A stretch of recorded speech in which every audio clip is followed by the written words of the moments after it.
Oy, good day mga Airsoft, good day mga kabigman. Bigman, rolling tayo in 5, 4, 3, 2, 1. Yeah, yeah, you know what we do. Set na to na. Sunod like. Gotta do this shit right now. H-O-Y. Oh, just a geezer. Like I said, yo, ito ang aming panahon. Bata 90s, maluwag na damit at pantalon.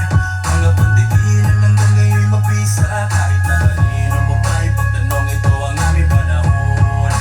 Bata 90s, maluwag na damit at pantalon. Mga pandikinan hanggang ngayon'y mabisa. Kahit na kanino mo pa'y pagtanong, ito ang aming panahon. Panahon na matitigas, siya ko kung paano kumari. Basta kasi di umiwas, iwanan ng tsinelas. Kundi buo na huwag mo na pasukin na mundo tila sintalas. Nagpunyal na hihiwa sa balat, mga nahuhulma sa pagkatao at babakan. Sapagkat maniwala ang angas, pati ang sapat. Kundi mo kayang iangat ang sarili at ang pangkat. Naging matibay kang umani ng respeto. Di natin kung pagkasamay, pinaabot hanggang sa dulo ang proseso. Pari di ko yamin na dali, di naanak ko di ako humindi. Ganong katindi ang pananalig ko sa aking sarili. Kaya na panalangin ako ay nanatuloy na nakatayo. Kapag namamatulog balik at kumpiyansang sa likod may kabalikan. Ito ang aming panahon. Bata 90s, maluwag na damit at pantalon. Mga pandikinan hanggang ngayon'y mabisa. Kahit na kanino mo pa'y pagtanong, ito ang aming panahon. Bata 90s, maluwag na damit at pantalon. Mga pandikinan hanggang ngayon'y mabisa. Kahit na kanino mo pa'y pagtanong, ito ang aming panahon. Akala ng iba wala na ang mga nauna. Hindi nila alam marami pa ang mga bunga. Delikado tumayo kung magawa ng istorya. Wala karangapan kahit kokoting barya. Humarap sa mga delikadong tarima. Hindi ito karera na madali ka tumama. Madalas bumiyahe, walang pamasahe. Parang Eddie Brown, marami na tong bagahe. Bago pa ako pumasok sa pagitan ng dalawan. Mahirap di palayo kung di mo ko nanawakan. May matibay na pangalan at matindi kalita. Kahit pumasok ka pa, kahit meron akong kita. Salamin na humihila, nalulog sa kasikatan. Kahit masisimba kaya aking pinag-iwanan. Sila'y aking pinauulan noon hanggang ngayon. Eddie Brown, ikaanim na bagong panahon. Bata 90s, maluwag na damit at pantalon. Mga pandikinan hanggang ngayon'y mabisa. Kahit na kanino mo pa'y pagtanong, ito ang aming panahon. Bata 90s, maluwag na damit at pantalon. Mga pandikinan hanggang ngayon'y mabisa. Kahit na kanino mo pa'y pagtanong, ito ang aming panahon. Bata 90s, maluwag na damit at pantalon.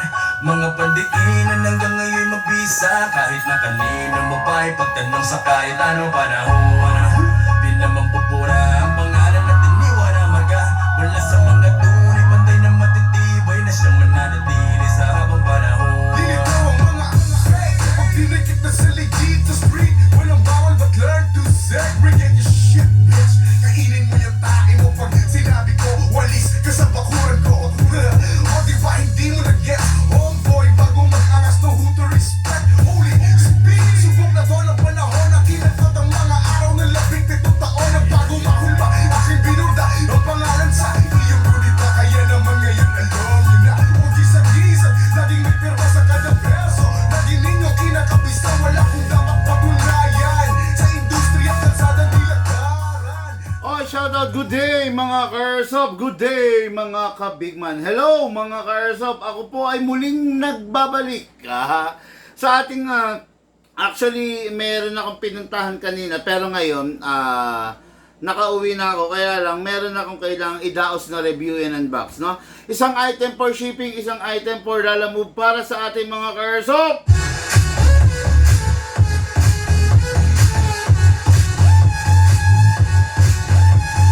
Okay, bali mangyayari extension to ng ating daily review and unbox na dinadaos sa araw-araw. Okay, shout out, good day and good evening, Maki Amigo. Shout out, Boss Bigman. Nagpapa-shoutout siya. Shout out, Boss Bigman, sabi niya.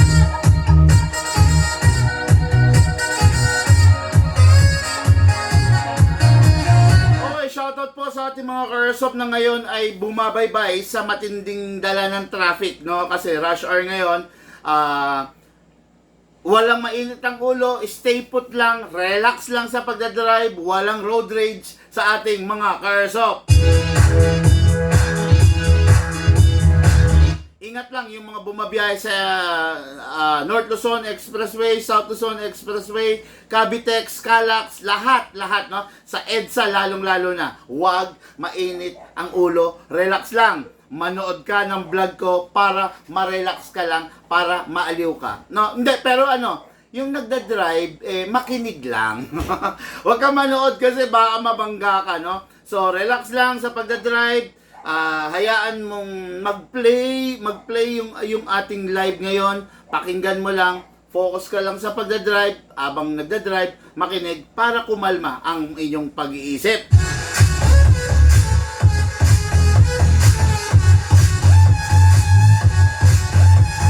Okay, shoutout po Eugene Valdez of Daet, Camarines Norte.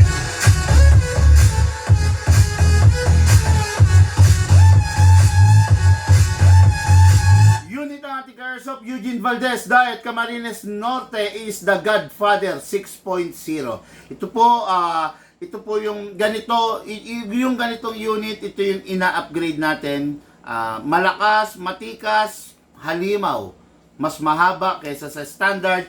This is a Godfather, this is a 6.0 by the KJ Works. Tapos, okay, next natin na unit natin, no? Shout out po sa ating ka-airsoft na magriregalo sa kanyang mister, Madam Maricar of Baler, Aurora Province. Hello po, Madam Maricar, Maricar Nicolas of Aurora Province. Ito na po yung ni-request mo na unit. Naguluhan ako kasi si Madam hindi rin siya marunong sa barel. Gusto lang niya regaluhan yung yung bossing natin, yung mister niya. Big man, may narinig ako Robocop. Robocop. Actually, mukha lang siyang Robocop. Binansagan lang natin ng Robocop kasi mukha siya Robocop dahil dito sa korte, no? Sa korte. Pero hindi siya actually Robocop. Kanina ko pa iniisip kung ano yung Robocop kasi ang Robocop na kine-claim natin is Robocop 1, yung WE Dragon, at saka yung Robocop 2 is yung Barry Burton na Beretta, and the Robocop 3 is the Desert Eagle. Kaya natin binansagan Robocop yung kasi ang lalaki nila. Mga nasa 7.0 sila, no? Ngayon ito, sabi ko, anong Robocop? Ang tagal naming nag-iisip. Sabi ko, wala naman tayong unit na Robocop. Yun pala yung 2011 na way back sinabi ko para siyang Robocop edition, no? So what is good and special about both of this unit, malalaman ninyo in just a while. Okay, unahin na natin to, no? Huwag na natin patagalin. Unit na natin karsop, Eugene Valdez, Daet, Camarines Norte. This is the Godfather, the 6.0 by the KJ Works, okay? What is good and special about this? Number 1, itong unit na to, out of the box, naka-upgrade na. Yung, number 1, naka-optic front, optic rear, optic bomber sight na rear, okay? Pangalawa, naka-magwell na. Pangatlo, tama. Optic front, optic rear is una. Pangalawa, naka-magwell na. Pangatlo, adjustable trigger na. Okay? Yan ang mga upgrade na meron tong unit na to. Ngayon, ang tatanungin nyo, ano naman yung participation mo? Ano naman yung in-upgrade mo? Okay, number 1, in-upgrade natin, yung specialty natin. Naka-convert na, naka-upgrade na ng fixed outer bull barrel. Pag sinabi mong fixed outer bull barrel, yung barrel na nakakabit is tapered. Tapering. Ibig sabihin, malaki, paliit. Ibig sabihin, para siyang embudo. Okay? Naka-convert ng fixed outer barrel. Ayan, kalugin natin, ha? Okay, hindi siya kumakalog kasi naka-convert siya. Naka-upgrade na siya. Ayan, ha? Wala siyang kalog. Hindi katulad ng mga ibang 2011. This is a sample of a 2011 naman na hindi naka-upgrade. Ganito. Ayan. Kumakalog kasi hindi siya naka-upgrade. Ayan, ha? Ayan, kaya kumakalog. Ayan, ha? Tingnan nyo, ha? Pansinin ninyo. Ayan. Okay. Kung yung unit ninyo, hindi nyo sa Bigman binili, malamang sa malamang ganito. Kumakalog. Pero kung yung unit nyo sa Bigman nyo binili, ganito. Ay, sandali. Ayan. Oh, kumakalog siya, up and down, pero yung forward and reverse, hindi siya kumakalog. Okay, ayan, no? Hindi siya kumakalog. Ito, forward and reverse, kumakalog. Okay, ayan, ha? Okay. Itong unit na to, masasabi natin na naka-fix outer barrel, na bull barrel. Pangalawa, naka-fine tuning. Pangatlo, naka-trigger job. Pang-apat, naka-hammer protection pad na. Panglima, naka-enhance big bore nozzle. Okay. Hindi pa siya naka-hop-up rubber, hindi pa siya naka-premium hop-up rubber, hindi rin siya naka-premium hop-up chamber, hindi. Pero, naka-enhance big bore nozzle na tong unit na to. Okay? So, malakas na siya kaysa doon sa stock version. Ang stock version kasi nito is ranging FPS 340, 350, 360. Kasi mahaba po ito. Okay? Iba po ang putok ng 5.1, unahin natin. Iba ang putok ng 3.8, iba ang putok ng 4.1, iba ang putok ng 4.8, iba ang putok ng 5.1 sa 6.0 at sa 7.0. Tatandaan ninyo, mas humahaba ang travel, mas lumalakas, mas humahaba, mas pumipino. Okay? Ngayon, mas maikse, mas aggressive. Mas maikse, mas nagwawala yung bala. Mas maikse, mas mahina. Mas maikse, mas mapalag. Okay? The more na humahaba, the more na pumipino kasi mahaba yung travel ng bala. Yun yung mga advantage ng mga unit na mahaba, ng mga 6.0, 7.0. Mas accurate sila kasi mahaba yung travel. Mahaba yung nagiging buwelo ng bala. Sa barel, mga karso, pag nyo sasabihin, oo, ano lang naman 1 inches lang. Sa barel, laging ang usapan, millimeter. Okay, no? Yung 1 inches is equivalent to 100 millimeter. Tama ba ako? Bakit nagkakamali ako, ha? I-type mo nga. I-type mo nga, how many millimeter in 1 inches? Yun, no? Kung di ako nagkakamali, 100. How many? Hindi pala 100. 10 lang. How many mm in 1 inches? Bilis, bilis.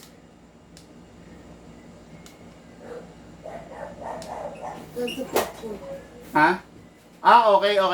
25.4 millimeter yung 1 inches. Okay? Ang pinag-uusapan kasi sa barrel palagi, millimeter, hindi inches. So, ibig sabihin, kung 5.1 versus 6.0, ano to? Almost 1 inches, no? Sabi mo, sandali lang. Dinadaos ko lang to, no?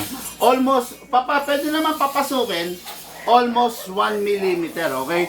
So, ngayon, yung difference ng 5.1 into 6.0 is napakalala, napakatindi nun, napaka ibang-iba. Okay?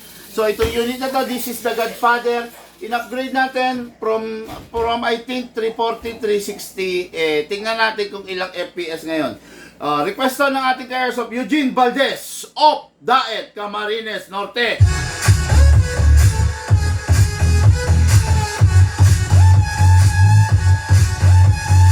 Okay, ngayon start na tayo, review demo and test fire, no? Okay? So, syempre number 1, lagi magazine, kinukuha natin magazine. Okay ba yung gas ko? Okay, magazine, ang lalamig ng magazine natin, grabe, no? Ito pa mga Airsoft pa, isa pa, no? yung mga magazine natin, laging ninyong, yung magazine at saka green gas, laging make sure na hindi sila malalamig. Okay? The more na lumalamig, the more na, ito, lagyan mo. The more na, alis mo rito ang lamig. The more na lumalamig, the more na lumalamig, the more na prone sa mataas na gas consumption, no? Kaya kailangan i-maintain lang natin yung pagiging warm nila. Huwag yung malamig na malamig. Isa pa mga ka-airsoft, no? Siguraduhin lang po natin, no, na tuwing naglalaro tayo, nandun tayo sa mga lugar like outdoor, nasa ilalim ng araw. Huwag po tayong, tandaan nyo, sa tuwing maglalaro kayo sa indoor, mabilis yung paglamig ng magazine ninyo. Pag mabilis yung paglamig ng magazine nyo, ibig sabihin, malamig sa paligid, yung loob ng magazine nyo is nagyeyelo. Okay? Yung gas is lumalamig, nagyeyelo. Pag nagyeyelo, ibig sabihin, kakaunti ang gas para itulak yung bala nyo. Kaya yung unit ninyo, kung mapapansin niyo, medyo humihina siya. Okay? Pero pag malakas, matindi ang araw, playing under the heat of the sun, talaga naman, napakalakas ng airsoft natin. Okay? Kaya ako, sinasuggest ko, mas masarap talaga maglaro sa outdoor kesa sa indoor. Okay? Number 1, syempre, lagi natin ginagawa. Kasi ilak natin manually, maglagay tayo ng silicone oil sa slide stopper. Maglagay rin tayo sa nozzle, yung color red. Okay? Yan. Tatandaan nyo, itong unit na to, naka big bore, ha? Ang ordinary nozzle is color black lang. Pero ito, makikita nyo, naka big bore na siya, kulay pula. Okay? Ibang-iba ang lakas ng naka big bore, ibang-iba ang lakas ng naka fixed outer barrel, kumpara mo dun sa mga stock. Okay? Kaya, kumbaga, huwag kayong magtataka. Isa pa, ha? Itong unit na to is capable of 12 kg only. Sa totoo lang, yun ang sinasuggest ko. Pero the manufacturer nito is claim na pwede to sa 14 kg. Okay? Ganito. Sa 12 kg pa lang, in-upgrade ko na to, pinalakas ko na mas malakas pa sa 14 kg. Kaya, wag nyo nang ipo 14 kg to kasi sobra yung lakas. Yung integrity ng materials na ginamit is maisasantabi. Okay? Ganito, ang lakas nito is 340 to 360 lang using 12 kg. Yun ang stock nito. Pero dahil in-upgrade ko to, mas malakas na po ito. Okay? Ibig sabihin, mas malakas na siya sa 14 kg. Paano kung lalagyan mo pa siya ng 14 kg, so sobra masyado yung lakas niya. Tatandaan nyo to mga ka-airsoft, hindi palaging maganda ang malakas. Okay? Meron lang times na talagang dapat malakas, pero hindi lahat ng oras dapat malakas ang unit ninyo kasi masasacrifice naman yung integrity ng materyales ng airsoft ninyo. Okay? Hindi ko mo sinabing mataas ang FPS maganda. Ginagawa lang natin yun kasi most of our ka-airsoft, yun ang nire-request. Pero dun lang tayo nag-i-stay dun sa good upgrade. No? Doon lang tayo sa safe upgrade, sa good upgrade, sa proper upgrade. Hindi tayo pwede mag-exceed doon kasi kawawa yung unit. Okay? I will admit, meron akong nilabas na vlog na nag 502 FPS ang isang 2011. Which is, hindi ko rin matanggap. Lumabas yun no? Yung vlog na yun, on the spot kasi. Which is, para sa akin, hindi na safe para dun sa unit. Okay? Kaya yung 502, at ito pa, wag niyong palaging aasahan na kaya at ipa 500 FPS natin ng isang pistol. Very deadly na po yun. Okay? Yung na-i-upgrade natin to ng 450, 460, 470, okay na yon. Yun na yung pinaka-safe side. Okay? Ngayon, ito. relax lang kayo kasi meron akong innovation na ginagawa, no? Nagpapatorno ako, nagpapagawa ako ng recoil buffer. Okay? Lahat ng mga binenta natin na gusto binenta natin ng airsoft na gustong magpa-upgrade ng recoil buffer, soon i-recall ko yung unit ninyo. Pwede ninyo dalhin sa akin, i-upgrade natin ng recoil buffer. Pagka-upgrade natin ng recoil buffer, yung unit ninyo mas masisigurado natin na safe. Recoil buffer came from the word itself. Recoil, yung blowback niya, buffer. Siya yung sumasalo. Okay? Ganito. Bibigyan ko kayo ng example, ha. Nasaan na yung recoil buffer dito? Yung yung dalawang piraso. Pasuyo. Recoil buffer.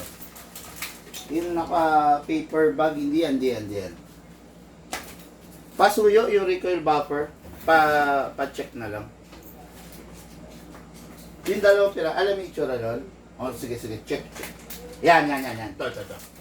Pakita mo na malapit sa camera, no? This is a sample of the recoil buffer. Ayan, ha. Ito. Kung makikita nyo, ito recoil buffer to. Ako na. This is a, sabihin na nating silicone. Okay, silicone rubber na recoil buffer. Siyempre, pag silicone, medyo, alam nyo na, medyo malambot, napupunit. Ganito ang stock na recoil buffer. Okay? Ngayon, magpapasadya ako, nagpapagawa ako ng ganitong kalaki na recoil buffer. Ito yung sumasalo ng sobrang recoil ninyo. Ayan, ha. Sana malinaw sa camera. Sana nakikita nyo ng malinaw. Ayan, ha. Ayan, ganyan. So, mag-i-improve yung unit ninyo dahil dito. Libre lang po ito, ha. Actually, ang paggawa ko nito, kung di ako nagkakamali, is 300 pesos each to. Okay? Itong recoil buffer na to is 300 pesos each. Then, yung labor, aabutin ng let's say 500 pesos ang pakabit nito. No? Yan ang magiging labor ng gunsmith natin. Pero, libre ko lang ibibigay sa mga client ko. Libre ko lang ibibigay sa mga ka-airsoft. Okay? This is the example of the upgraded recoil buffer and this is the stock version. Malayong malayo, mas matigas to, mas durable kumpara rito. Kaya malaki ang benefit na mangyayari kung sakaling yung unit mo is ma-i-upgrade natin ng recoil buffer. Okay? Mag-a-announce naman ako sa ating page kung available na po yan. Okay. Medyo syempre ipinangako ko yan kaya lang nagkawindang-windang nagkaroon ng gera. Syempre nagkaroon ng gera, tumaas yung materyales, tumaas yung presyo ng materyales. Engineering plastic material yun So tumaas medyo hanap tayo ng mababang supplier, no? Kasi pag nagpatorno ka nagpagawa ka at least minimum of 5,000 pieces. Di ba? Biruin mo, just imagine 5,000 pieces to, mga airsoft Hindi ka kasi pwede magpagawa ng 10 piraso nun, di ba? Pag nagpagawa ka 10 piraso nun, walang tatanggap. 5,000 pieces times 300 pesos. Laki 5,000 times 300.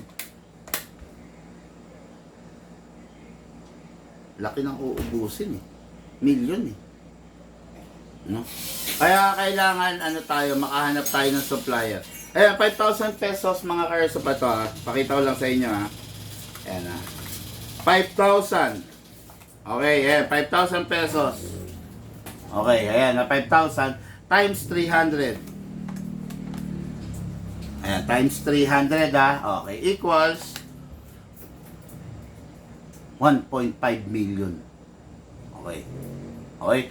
Willing tayo mag-invest sa ganyan, masigurado lang na yung unit is tatagal. Okay? So, masyadong marami 5,000 pieces. Actually, dapat kahit mga 1,000 pieces lang. Kaya lang, walang tatanggap. Hindi pwede. Kaya naghahanap tayo ng magiging supplier na na makakapagbigay sa atin ng mas mababang presyo, no? Maghanap tayo ng mga supplier from China, from Hong Kong, from Taiwan, gano'n, no? Malay mo, makakuha tayo, maisa sa katuparan natin yung sinasabi natin. Okay? So, ngayon, itong unit na to, for now, tsagain nyo muna, 12 kg lang, huwag kayong manggigil, kahit gumagamit kayo ng 12 kg, mas malakas pa rin kayo sa 14 kg. Okay? So, itong unit na to, unit natin Cares of Eugene Valdez, of Diet Camarines Norte.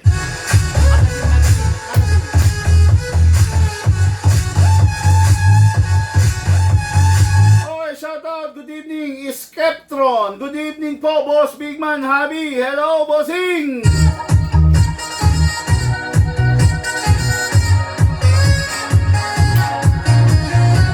Shoutout, good evening, Berhilio Fajardo. Hello, bossing!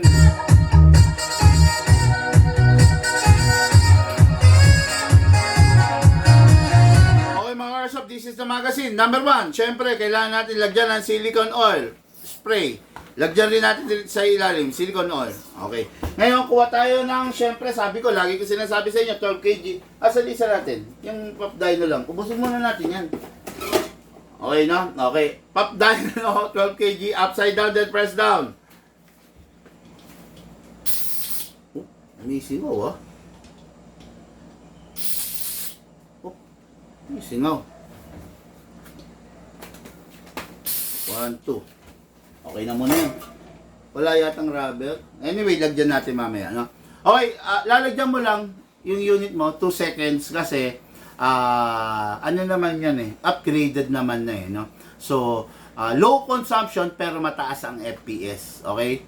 Mamaya pengen ako rubber dito, parang wala yung rubber sa paligid. So, ito ang problema ngayon. Nagtataka ako sa mga KJ Works ngayon, pangalawa na to, na naaalis yung rubber, no? Anyway, no? So, mga glitch lang yan na kayang namang i-correct, okay? Ngayon, kuha tayong 0.20 grams na bala, stockin natin, lagay tayo, no? 0.20 grams lang mga Karsop, kasi ano naman, chrono test lang. Tapos, lagay tayo ng 0.30 grams para sa ating test fire, ha? Okay. Tandaan ninyo, tuwing magko-chrono, always use, pag pistol, 12 kg and 0.20 grams. Kasi yun yung standard, okay? Ngayon, chrono test natin to. Eugene Valdez. Bossing, ito na po yung unit mo. Ready for firing. Pasok. Kasa. Ready to fire. Chrono, pakita mo. Firing! 496. 496. Okay? Putyan, lakas pa rin, ha? Kakainis, ha? 496. Lakas. Firing! 491. 491. Firing! 489. 489. Firing! Wala. 479. Okay. Actually, mga Karsop, ganito kasi, pag na-upgrade na kasi yung unit, hindi na maa-undo. Ibig sabihin, pag napalakas mo na, hindi na natin maibabalik sa maibababa pa, no? So, yan yung sinasabi ko, no? Dapat to, gusto ko to mga 470 lang, 480. Kaya nag 496, wala akong magagawa rito. Nung nakaraan, 502, 'di ba? Wala na akong magagawa rin pag na-i-upgrade na. Go na lang natin, no? Pero kaya gusto ko mag-recoil buffer, 'di ba? Nakita nyo? Yung recoil buffer kasi, katulad niyan, sumobra ako ng upgrade. So kung magre-recoil buffer tayo, may sasalo dun sa sobra. 'Di ba? Mas magiging durable kasi hindi sasaluhin ng half-up chamber mo, ng internals mo yung ganong kalakas. Okay? Dito lang sa Bigman meron yan. Firing po tayo. Firing!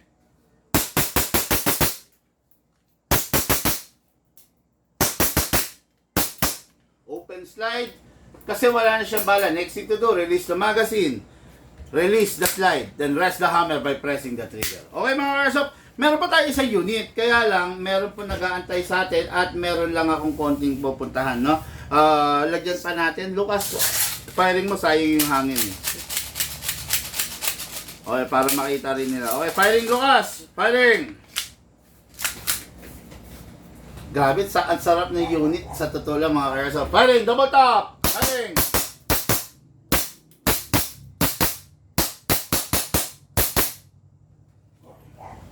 Open slide kasi wala na siyang bala. Next thing to do, release the magazine, release the slide. Press the hammer by pressing the trigger. Tapos yung sobrang hangin, okay lang na mag-stay dyan. Kaya lang kung tatagal ng mga weeks, mas maganda wala dyan. Pasingawin lang po. Okay. Yung unit na ito, ready for packing and ready for shipping para sa ating ka-airsoft. Daet, Camarines Norte, Eugene Valdez. Okay mga ka-airsoft, I have to cut this live, pero ito, i-demonstrate natin mamaya, ay tutuloy po natin. Lahat po tayo nagmula sa iba't ibang larangan, pinagbuklod, pinag-isa, ng iisang libangan. Yun po ang paglalaro ng airsoft, hatid po sa inyo ng inyong lingkod, Big Man.